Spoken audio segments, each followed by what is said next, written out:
আসসালামু আলাইকুম, কেমন আছেন সবাই? তো নতুন একটা ব্লগে আপনাদের স্বাগতম। তো আজকে আমাদের আমার জেসমিন আপা এখানে অনার্স আসছে। তো এটা এটা কিন্তু আজকের ভিডিও না, এটা 2 দিন আগের ভিডিও করছি। আমি এতদিন ছাড়তে পারিনি একটু ঝামেলার কারণে। তো এখানে যে গ্রাম থেকে যে দেশের থেকে টাটকা টাটকা আম নিয়ে আসছে, তো ভাবলাম আচার বানাই আপনাদের সাথে একটু শেয়ার করি। তো এখানে হচ্ছে আমি আমগুলো কাটতে নিচ্ছি, আমার শাশুড়ি। তো এখানে হচ্ছে এই যে আমগুলো দেখেন, আমি কিন্তু প্রথমে ধুয়ে নিয়েছি ফার্স্টে, তারপরও কত ময়লা পানি বেরিয়েছে কষগুলো, তারপরে আমি আবার একটু ধোয়া দিয়ে নিলাম যাতে কষ্টে যাতে না থাকে। হ্যাঁ, তো আপনারা কিন্তু ভালো করে ধুয়ে নেবেন। তো আমি এখানে ধুইয়া হলুদ আর লবণ মিশিয়ে নিচ্ছি যাতে আপনার এটা রোদে শুকাইয়া আমি আচার দিতে পারি এখানে।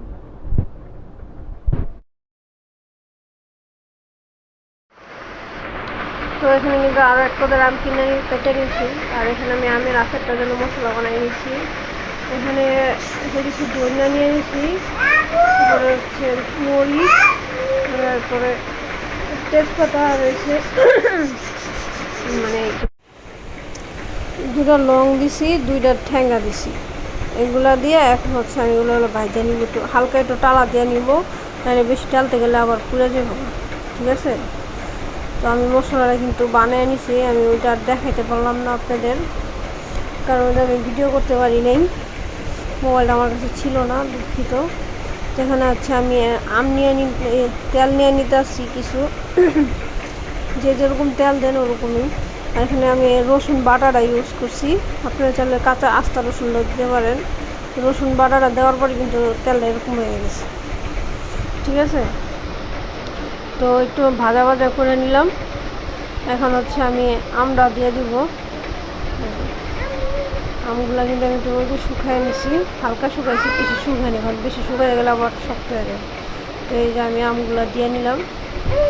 আমরা দিয়ে কয়েক মিনিট একটু লাড়া দিবেন যাতে নিচে যে পানিটা থাকে ওই পানিটা করে হবে। আর আমি এটার ভিতরে এক্সট্রা করে হলুদ, লবণ, চিনি, তারপরে হচ্ছে এই মরিচের গুঁড়াটা দিছি। আপনারা চাইলে না আস্তা মরিচটাও দিতে পারেন, তো আমি আস্তা মরিচটা দিই নেই। তো এখানে দেখেন আমি ওগুলো আর দেখাই নেই। তো আমার এখানে কিন্তু আচারটা কম। তো ভিডিওটা না দেওয়ার কারণে আপনাদের কাছে আন্তরিকভাবে আমি দুঃখিত জানাইতেছি, কারণ ওই সময় মানে আমার কাছে মোবাইলটা ছিল না। তো ধন্যবাদ সবাইকে, কেমন হয়েছে আপনারটা জানাইবেন সবাই।